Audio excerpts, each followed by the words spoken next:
Hey everyone, I want to talk about the Restore Election Confidence Initiative. What is it? Well, first of all, it's a county-wide, just for Clark County registered voters, initiative that is aimed to go on the November general election ballot. That's this coming November.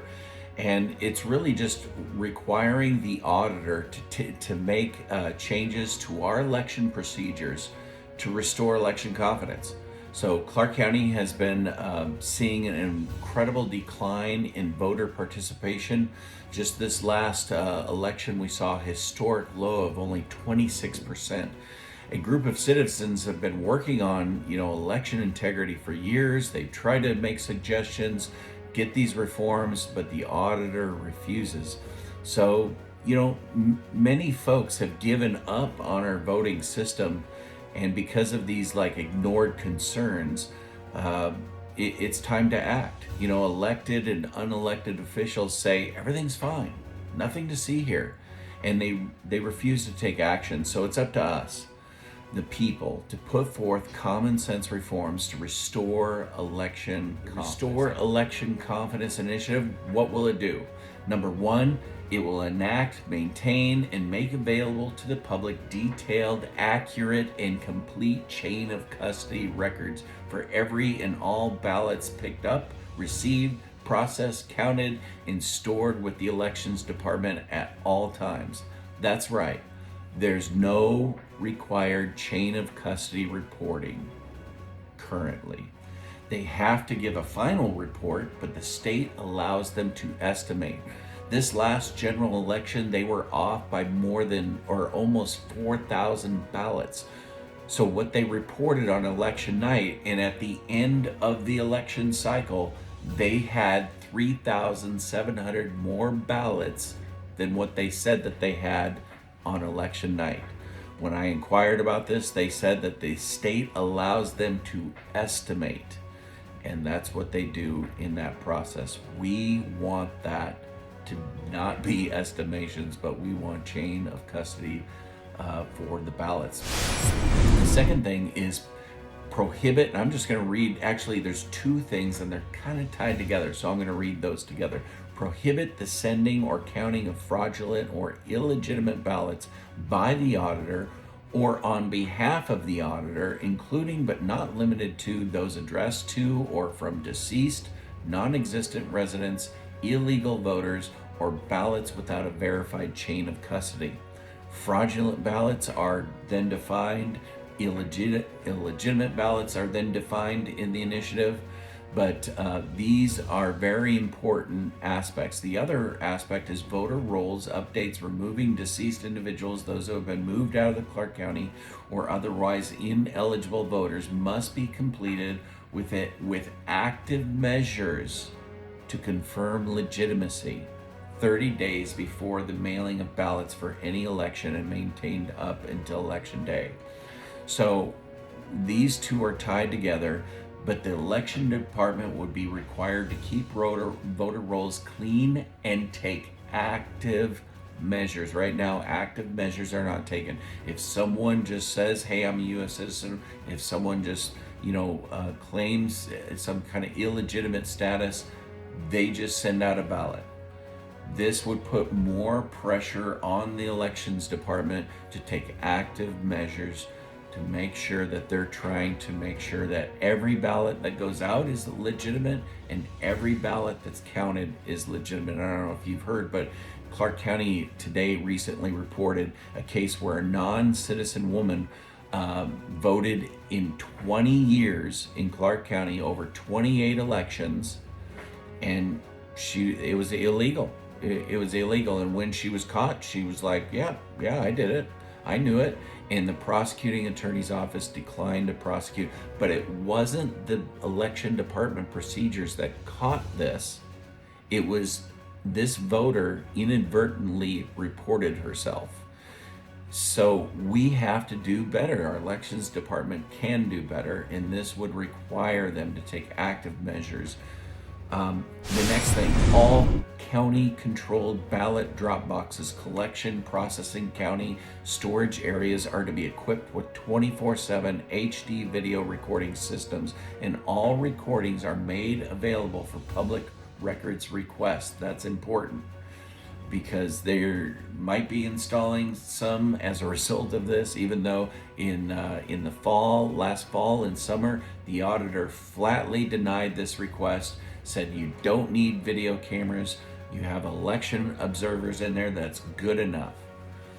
Well, they might be changing their tune, but they're not gonna be recording it. We want it recorded. We want public records to be able to have access to those, to the cameras. And cameras on the ballot box helps with the chain of custody requirements.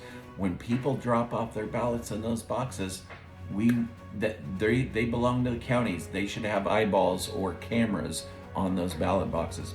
Next thing, perform an additional full forensic audit to include assurance of voter anonymity, physical security of all ballot processing equipment, cybersecurity of ballot processing equipment, including malware detection, software protection against infiltration, and analysis of voting anomalies using anonymous digital records of votes, not to include scanned ballot images, following every presidential election, starting with this one. So that's right, if this passes, they'll be required to perform this extensive post-election audit at the end of this presidential general election.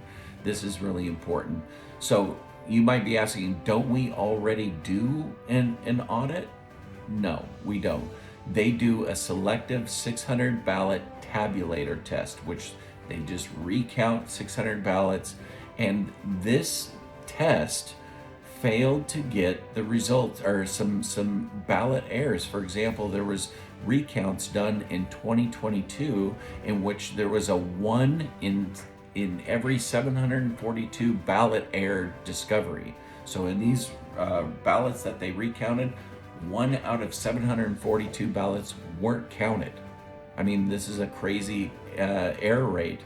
And the traditional tabulator tests that they do obviously did not catch these errors. So this audit would still be within the guidelines of the state law and be performed by the auditor's office, but would look at all the aspects of a very complex voting system that includes machines and scanners and computers and networks, software, personnel procedures, etc. Voting systems are more than just counting a ballot or a tabulator. It's very important. And doesn't it just make sense that the auditor would do an audit of the election and make sure that the process in place is working as planned? And to be honest, you know, if things didn't work, and to, hey, what needs improvement, and make those changes and make a good system even better. Make sense? I think so. Next thing, a minimum of 85% of all ballots received by 8 p.m. deadline on election day must be processed, counted, and reported to the public. The emphasis is reported to the public before 11:59 of that same day. If the deadline is not met, then a good faith effort must be shown that counting and processing continued until 11:59 p.m. Remember the good old days when you would get election results like the election day or later that night? Now we're lucky if we get election results 5, 6, 7 days later. This would add the urgency and the importance of reporting to the public the results. The longer it takes, the more suspicions arise. And so if passed, the elections department will have to keep working until midnight, or 85% of the ballots collected by 8 p.m. are counted and reported. I think it makes a lot of sense. Next thing, the auditor is required to report all suspected voter fraud in person to the Clark County Council within 30 days after each election to track such suspected fraud case. investigations individually with the preceding report until concluded, and to report the updated status to the county council along with a comprehensive press release to such of the council report. Voter fraud is suspected anytime the auditor's office receives a complaint alleging voter fraud, or a challenge to the voter's registration, or a complaint that an illegitimate ballot was sent by the auditor or on behalf of the auditor's office. We want, basically, what do we want? We want more timely public reporting given to the county council. We want it out in the open. Right now, if you've been following the latest case where the prosecuting attorney's office declined to press charges, that was all done kind of behind closed doors. That was, no one really knew, besides then later when public records requests were made. We want it out in the open. We want a public report out to the county council. Daylight, that's all we want to see. Last thing is all actions within this ordinance must be enacted before the next scheduled election. We want quick implementation. If you don't know, the Ethics Commission that was passed by the voters in 2021, as of February 2024, still haven't processed a complaint, but are still working on the procedures.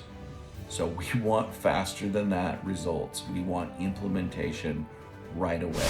So that's it. That's the Restore Election Confidence Initiative. I think it makes a lot of sense. I think a lot of you think it makes a lot of sense. And so we need your help. Sign the Restore Election Confidence Initiative. Volunteer, share, give, but help get these signatures. We need 35,000 by May 25th.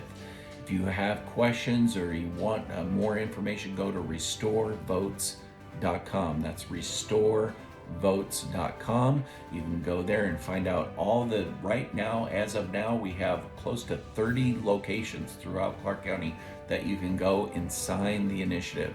But don't wait. That clock is ticking and we need your help and support. Hope this video helped.